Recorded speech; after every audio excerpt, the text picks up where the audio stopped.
उस दिन भी वो घर से निकला तो पड़ोस के बुजुर्ग हर सुबह की तरह गेट के साथ कुर्सी डाले बैठे थे और हुक्का पी रहे थे। हर सुबह की तरह वो उसे देखकर मुस्कुराए और हर सुबह की तरह उसने जल्दी से गाड़ी का रुख मोड़ा, गियर बदला और तेजी के साथ वहां से निकल गया। हर सुबह की तरह उसे डर था कि कहीं वो बुजुर्ग उसे अपने बराबर पड़ी खाली कुर्सी पर बैठने को न कह दें। वो उस खाली कुर्सी से डरता था जो बुजुर्ग के पास पड़ी रहती थी और हमेशा खाली होती थी। उसने एक ऐसे इलाके में मकान खरीदा है जहां किसी हाउसिंग सोसाइटी ने एक ही किस्म के मकान बनाए हैं। इन मकानों को टाउन हाउस कहा जाता है। टाउन हाउस उसके अपने मुल्क का नाम नहीं है। उसके मुल्क में खुले सहन और कुशादा दालानों वाले मकान सदियों से बनते चले आ रहे हैं। टाउन हाउस उन मुल्कों का नाम या उन मुल्कों की इस्तिलाह है जहां लोग तले ऊपर बंद कमरों में रहते हैं। उन मुल्कों में के खाते पीते लोग जो खुले मकान बनाते हैं उन्हें वो टाउन हाउस कहते हैं। अब उसके मुल्क में भी लोगों ने तले ऊपर बंद कमरों में रहना शुरू कर दिया है, इसलिए उन्हें भी खुले सहन या लॉन वाले मकान टाउन हाउस ही नजर आते हैं। उसके इलाके के टाउन हाउस एक दूसरे से जुदा भी हैं और एक दूसरे के साथ भी। जुदा इसलिए हैं कि उनके दरमियान दीवार है और साथ इसलिए हैं कि कार पोर्च से गेट तक जो दीवार है वो इतनी नीची है कि न चाहते हुए भी इंसान दूसरे मकान के लॉन में झांक लेता है और ये जान जाता है कि आज उस घर में क्या हो रहा है। घर वाले अकेले हैं या उनके घर मेहमान आए हैं। मेहमान आए हैं तो कितने।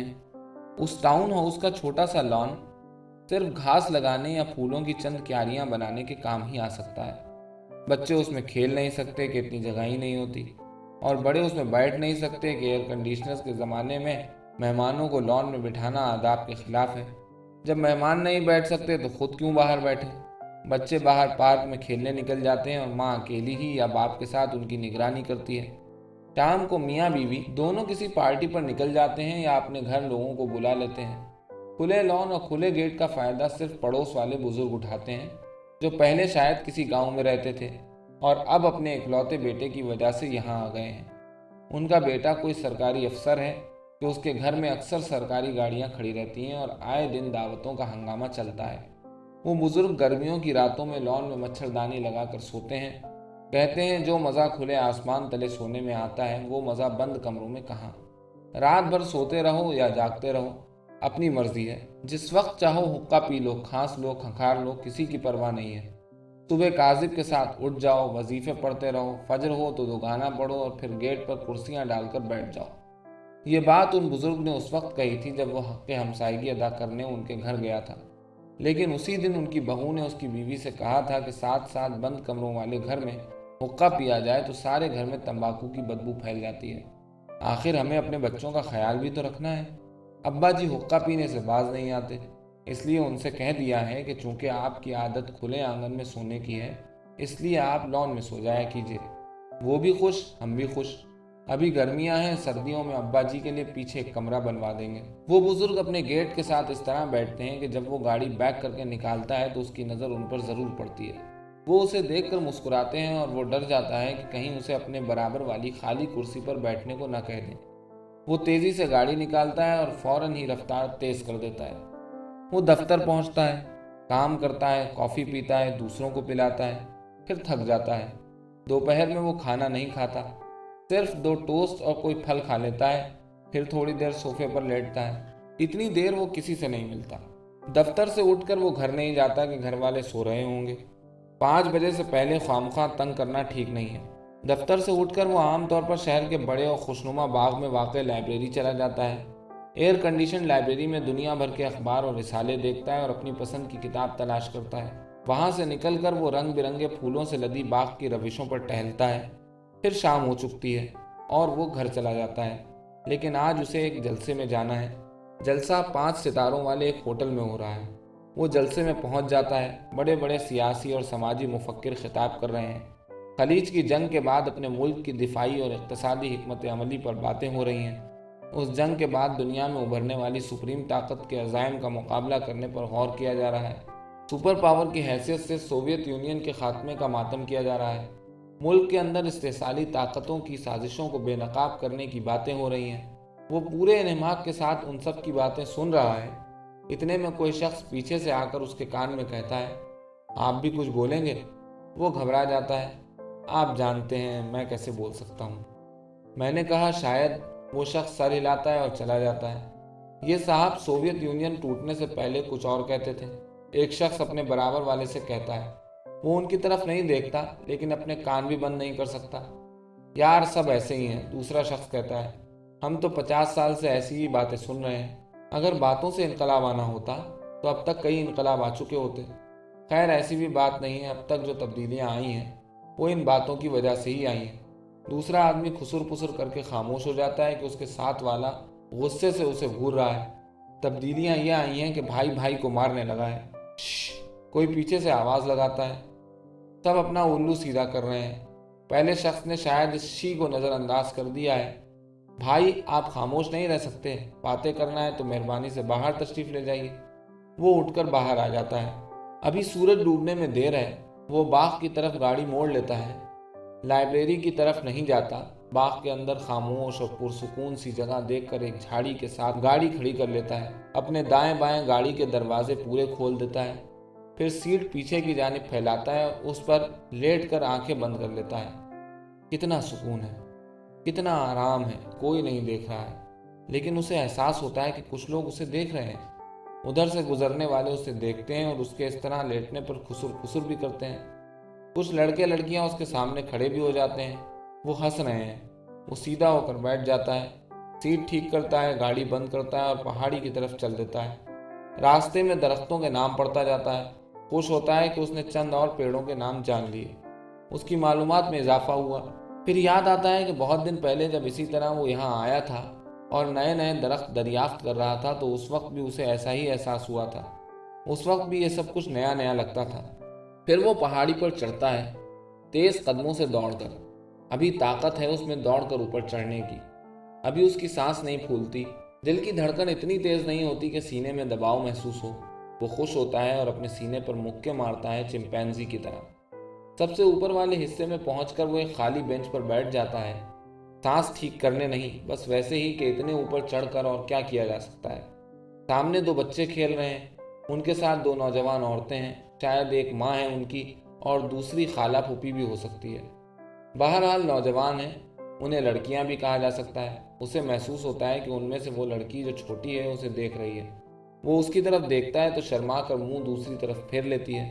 वो हंसता है। अभी लड़कियां और औरतें उसे देखती हैं। सोचता है क्या उससे बात की जा सकती है, मगर क्यों, क्या फायदा, और वो नीचे उतर आता है। अब सूरज डूब चुका है। मान उसे ख्याल आता है कि आज रात तो उसे एक दावत में जाना है। बीवी तो खा जाएगी, अभी तक घर नहीं पहुंचा। तुम हमेशा काम खराब करते हो। बीवी गुस्से में बिफरी हुई है। अभी तो बड़ा वक्त है, वो माजरत करता है। खाक वक्त है, उसे भी तो रास्ते से लेना है और उसका घर करीब नहीं है। वो जल्दी जल्दी तैयारी कर रही है। किसे लेना है, वो कुछ न समझ कर पूछता है। तुम्हारी चहीती को और किसे, वो आवाज़ में जहर भरकर जवाब देती है। वो जानता है वो किसका जिक्र कर रही है, इसलिए खामोश हो जाता है और तैयार होने गुस्ल खाने में घुस जाता है। बीवी ने अभी तक उसे माफ़ नहीं किया है, हालांकि उसके साथ ताल्लुकात ख़त्म किए खासा ज़माना हो चुका है। वो ताल्लुकात भी उसने खुद शुरू नहीं किए थे, उस औरत ने ही शुरू किए थे, और वो भी निहायत मासूम अंदाज में। एक महफिल में उस औरत ने उसकी तरफ कुछ ऐसी मीठी नज़रों से देखा था कि वो झेप गया था।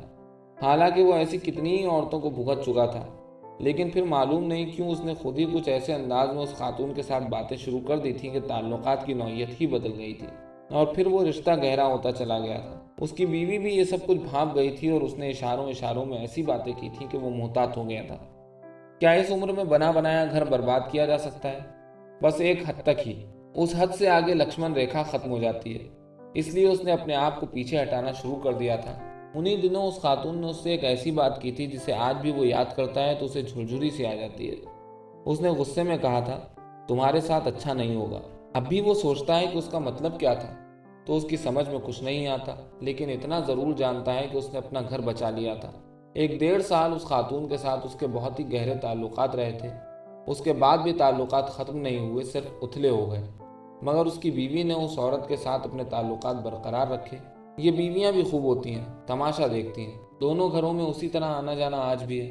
अब वो उस खातून से नजरें नहीं मिलाता, लेकिन वो खातून ऐसे मिलती है जैसे कुछ हुआ ही नहीं था। उनके ताल्लुकात कब के ख़त्म हो चुके हैं और ये बात बीवी को भी मालूम है, लेकिन वो चोट करने से बाज नहीं आती। जब भी उसका जिक्र करती है, तुम्हारी चहीती ही कहती है। वो पहले उस खातून के घर जाते हैं। उसके मियाँ कहीं बाहर गए हुए हैं और गाड़ी बेटा ले गया है। اس لیے اس نے اس کی بیوی کو فون کیا تھا کہ اسے بھی ساتھ لیتی جائے۔ وہ اسے ساتھ لیتا ہے۔ بہت دنوں بعد ملاقات ہوئی ہے، کیسے ہیں آپ؟ وہ اس کی آنکھوں میں آنکھیں ڈالنے کی کوشش کرتے ہوئے اس سے پوچھتی ہے۔ نہ ساون سوکھے نہ بھادوں ہرے، وہ اپنی جانب سے مذاق کرتا ہے، آنکھیں نہیں ملاتا۔ یہ تو کوئی اچھی بات نہیں ہے، کبھی ان کے منہ سے خیر کا کلمہ سنا ہے تم نے؟ اس کی بیوی چوٹ کرتی ہے۔ پہلے تو ایسے نہیں تھے، وہ ہنستی ہے، ہمیشہ سے ایسے ہی تھے، بس اب عمر زیادہ ہو گئی ہے۔ اس کی بیوی اپنی عادت سے باز نہیں آ سکتی۔ محفل میں وہ دیر سے پہنچتے ہیں، سب پیچھے پڑ جاتے ہیں کہ اتنی دیر کیوں لگائی۔ اس کی بیوی سارا الزام اس پر ہی دھر دیتی ہے۔ وہ اور بھی بہت کچھ کہتی ہے مگر وہ حسب معمول اپنے کان بند کر لیتا ہے اور ایک الگ تھلگ صوفے میں جا کر دھس جاتا ہے۔ لیکن وہ زیادہ دیر تنہا نہیں رہتا۔ ایک صاحب آتے ہیں اور اس کے پاس بیٹھ جاتے ہیں۔ وہ انہیں نہیں جانتا اس لیے ان کی طرف توجہ بھی نہیں کرتا۔ وہ صاحب کچھ پریشان سے نظر آ رہے ہیں، جیسے اس سے کچھ کہنا چاہتے ہوں۔ آخر وہ اس کی طرف بغور دیکھتے ہیں۔ آپ نے مجھے پہچانا نہیں؟ معافی چاہتا ہوں، کچھ یاد نہیں آ رہا۔ شہر کا بڑا میدان، امن کانفرنس اور نظم پڑھنا، کچھ یاد آیا آپ کو؟ وہ صاحب اور قریب آ جاتے ہیں۔ ہاں یاد تو آیا، مگر یہ تو 45 سال پہلے کی بات ہے۔ وہ ان صاحب کی بے تکلفی سے خوش نہیں ہوتا۔ 45 سال نہیں، 48 سال پہلے کی بات ہے۔ وہ لڑکا جو چلچلاتی گرمیوں کی ٹیکا ٹیک دوپہری میں پارک کے بچوں کے بیچ کھڑا نظم پڑھ رہا تھا۔ قدم بڑھاؤ ساتھیوں۔ ہاں، وہ یہ ذکر پسند نہیں کرتا اس لیے کسمساتا ہے۔ یہ صاحب اسے یہ سب کچھ کیوں یاد دلا رہے ہیں؟ پہلی مرتبہ آپ کو وہاں دیکھا تھا۔ پھر حکومت کے خلاف جلوس نکالتے، اپنے خلاف مقدمہ بنواتے اور ڈکٹیٹرشپ کے خلاف تقریریں کرتے سنا تھا۔ اور پھر وہ شخص بولے ہی جا رہا ہے، وہ آگے ہی بڑھتا جا رہا ہے۔ جتنا وہ پیچھے ہٹتا ہے اتنا ہی وہ اس کے اور قریب آ جاتا ہے۔ معاف کیجیے کہہ کر وہ وہاں سے اٹھتا ہے۔ معاف کیجیے کہہ کر وہ وہاں سے اٹھتا ہے اور دوسرے صوفے کی طرف بڑھتا ہے۔ لیکن وہ شخص بھی اس کے ساتھ ہی اٹھتا ہے اور اس کے دوسرے صوفے میں پناہ لینے سے پہلے ہی زور سے بولتا ہے، آج کل کیا کر رہے ہیں آپ؟ بچے پال رہے ہیں۔ وہ بھی اسی زور سے کہتا ہے۔ سب اس کی طرف دیکھتے ہیں، لیکن اس سے پہلے کہ کوئی اس کی اس بات پر تبصرہ کرے، خاتون خانہ آئیے کھانا کھا لیجیے کا نعرہ لگاتی ہیں۔ چلو بچ گئے، وہ سوچتا ہے اور کھانے کی میز کے قریب ایسی جگہ پہنچ جاتا ہے جہاں زیادہ لوگ نہیں ہیں۔ لیکن نہ جانے کیا ہوتا ہے کہ وہ عورت اس کے پاس آ کر کھڑی ہو جاتی ہے اور سب لوگ انہیں تنہا چھوڑ دیتے ہیں۔ وہ عورت پلیٹ ہاتھ میں لیے اس کے پاس کھڑی ہے اور معنی خیز انداز میں مسکرا رہی ہے۔ وہ مدد کے لیے اپنی بیوی کی طرف دیکھتا ہے مگر اس کی بیوی ان سے دور ایک جمگھٹے میں کھڑی عورتوں اور مردوں کی باتوں میں مگن ہے۔ وہ اسے بھول چکی ہے۔ آج کل کس کے ساتھ چل رہا ہے؟ اچانک اس پر حملہ ہوتا ہے۔ اس عورت کی نظریں اب بھی اپنی پلیٹ پر ہی جمی ہیں۔ کیا چل رہا ہے؟ وہ ظاہر کرتا ہے جیسے وہ کچھ بھی نہ سمجھا ہو۔ اچھا، وہ ہنستی ہے، اب یہ نوبت آ گئی ہے۔ وہ جلدی سے اس کے قریب سے ہٹ جاتا ہے۔ سوچ لو، دور سے اس کی آواز آتی ہے اور وہ گھبرا کر اپنی بیوی کے پاس پہنچ جاتا ہے کہ کہیں اس نے تو اس عورت کی بات نہیں سن لی۔ لیکن وہ اپنی باتوں میں کھوئی ہوئی ہے۔ واپسی میں راستے بھر اسے ڈر لگا رہتا ہے کہ کہیں وہ عورت پھر کوئی ایسی ویسی بات نہ کہہ دے، کیونکہ اس کی بیوی کی موجودگی میں وہ زیادہ ہی بولتی ہے۔ جو منہ میں آتا ہے کہے چلی جاتی ہے۔ وہ اس سے ڈرتا ہے، اس کی زبان سے ڈرتا ہے، اس کی آنکھوں سے ڈرتا ہے، اس کی خوفناک مسکراہٹ سے ڈرتا ہے۔ لیکن راستے میں وہ بالکل نہیں بولتی، اس کی بیوی بھی نہیں بولتی، کوئی بھی بات نہیں کرتا۔ اب خاموشی اسے ڈراتی ہے۔ یہ بولتے کیوں نہیں؟ اس کا سینہ خاموشی کے بوجھ سے پھٹنے لگتا ہے اور اس کا پاؤں ایکسیلیٹر پر دباؤ بڑھاتا چلا جاتا ہے۔ کیا کر رہے ہو تم؟ کی بیوی چیختی ہے، ہوش میں تو ہو؟ اور وہ عورت قہقہا لگاتی ہے۔ اس صبح بھی وہ جلدی اٹھ جاتا ہے، لمبی جاگنگ کرتا ہے، نہاتا ہے، ناشتہ کرتا ہے اور تیار ہو کر باہر نکلتا ہے۔ پڑوس کے بزرگ اپنے گیٹ پر بیٹھے حقہ پی رہے ہیں۔ ان کے ساتھ کی کرسی اسی طرح خالی پڑی ہے۔ وہ اسے دیکھتے ہیں اور ہنسنے لگتے ہیں۔